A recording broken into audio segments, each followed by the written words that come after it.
అందరికీ నమస్కారం. ఎప్పుడైనా ఆలోచించారా? మన అసలైన బలం, మన శక్తి ఎక్కడి నుంచి వస్తుంది? బయటి ప్రపంచం నుంచా, లేక మన లోపల నుంచా? ఈరోజు మనం కృష్ణుడు చెప్పిన ఒక అద్భుతమైన చిన్న కథతో మనలోనే ఉన్న ఆ అంతర్గత వెలుగుని ఎలా కనుక్కోవాలో చూద్దాం. సరే, ఈ ప్రయాణం మొదలుపెట్టాలంటే మనం ఫస్ట్ బేసిక్స్ నుంచి వెళ్ళాలి. ఆ పునాదే ఆత్మజ్ఞానం. సింపుల్గా చెప్పాలంటే మనల్ని మనం తెలుసుకోవడం అనే ప్రిన్సిపుల్ అన్నమాట. మనం ఇప్పుడు మాట్లాడుకుంటున్న ఈ కాన్సెప్ట్కి గుండెకాయలాంటిది భగవద్గీతలోని ఒక పవర్ఫుల్ శ్లోకం. అదే ఉద్ధరేదాత్మనాత్మానం నాత్మానం అవసాదయేత్. వినడానికి కొంచెం కష్టంగా అనిపించొచ్చు కదూ, కానీ దీని అర్థం ఎంత సింపుల్ అంటే అది మన జీవితాన్ని మార్చేంత పవర్ఫుల్. దీని అర్థమేంటంటే మనల్ని మనం పైకి తీసుకురావాలన్నా లేదా కిందకి పడేసుకోవాలన్నా ఆ పవర్ మొత్తం మన చేతుల్లోనే ఉందన్నమాట. మన ఆలోచనలే మన ప్రపంచం, బయటి పరిస్థితులు కాదు. సో ఈ ప్రిన్సిపల్, ఇదే మనం వినబోయే కథకు బేస్. అయితే ఇంత గొప్ప విషయాన్ని అర్థం చేసుకోవడానికి కథ కంటే బెటర్ వే ఏముంటుంది చెప్పండి? అందుకే ఇప్పుడు మనం కృష్ణుడు ఇంకా తన శిష్యురాలైన ఋషిక మధ్య జరిగిన ఒక సంభాషణలోకి వెళ్దాం. వీళ్లే మనల్ని గైడ్ చేస్తారు. అదొక ప్రశాంతమైన ఉదయం. ఊహించుకోండి, గాలి ఎంత స్వచ్ఛంగా ఉందంటే చుట్టూ అంతా నిశ్శబ్దం. ఇలాంటి టైం కదా మనసుకి కొత్త ఆలోచనలు రావడానికి, ఏదైనా తెలుసుకోవడానికి పర్ఫెక్ట్గా ఉంటుంది. సరిగ్గా అలాంటి ప్రశాంతమైన వాతావరణంలో ఋషిక ఒక పుస్తకంలో పూర్తిగా మునిగిపోయింది. దేని గురించో తెలుసా? హిమాలయాల గురించి. పాపం, తనకి తెలియదు తను చదువుతున్న ఆ పుస్తకమే ఒక డీప్ కాన్వర్సేషన్కి దారి తీయబోతోందని. ఇది చూసిన కృష్ణుడు నెమ్మదిగా నవ్వుతూ అంటాడు, ఋషిక, కొంతమంది గొప్పవాళ్లుంటారు. వాళ్ళు ఈ ప్రపంచపు గోలకి దూరంగా కేవలం తమ మనస్సుని అర్థం చేసుకోవడానికే లైఫ్ని డెడికేట్ చేస్తారు అని. అంతే, ఆ ఒక్క మాటతో మన అసలు అన్వేషణ మొదలైంది. ఇక ఋషికకి వెంటనే క్యూరియాసిటీ వచ్చేసింది. కృష్ణ, ఎవరు వాళ్ళు? అలాంటి గొప్పవాళ్లెవరో అని అడిగింది. నిజానికి ఆ ప్రశ్న తనది మాత్రమే కాదు, మనందరిదీ కూడా.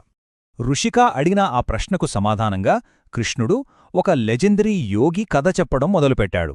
ఆయన ఎప్పటికీ నిలిచిపోయే ఒక యోగి. ఆయనే మహావతార్ బాబాజీ. సో కృష్ణుడు చెప్పడం మొదలుపెట్టాడు.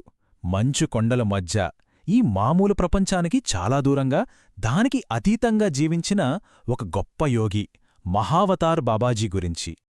అసలు ఎవరు ఈ మహావతార్ బాబాజీ? చూద్దాం. ఆయన హిమాలయాల్లో జీవించిన ఒక గొప్ప యోగి. అంతమాత్రమే కాదు, క్రియాయోగా అనే ఒక పవర్ఫుల్ ఆధ్యాత్మిక సాధనను ప్రపంచానికి మళ్లీ పరిచయం చేసింది ఆయనే.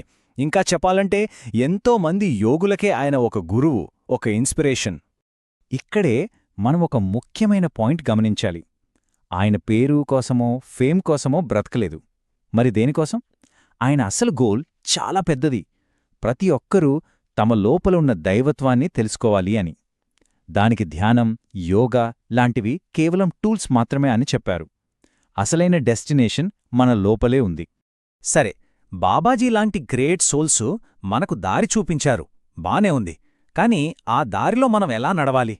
మనలో ఉన్న ఆ వెలుగుని మన లైఫ్లో ఎలా వెలిగించుకోవాలి?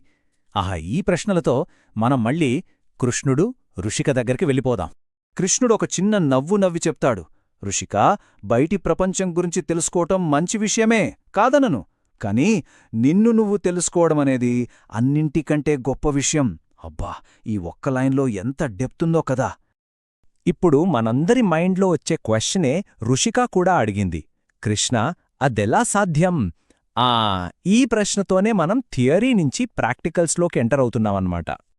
ఆ ప్రశ్నకు కృష్ణుడి దగ్గర సమాధానం ఉంది, కాని అది మాటల్లో కాదు, ముందుగా ఒక చిరునవ్వు రూపంలో మొదలైంది.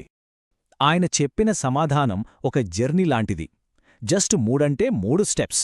నెంబర్ 1 సైలెన్స్, అంటే బయటి ప్రపంచపు గోళని కట్ చేయడం.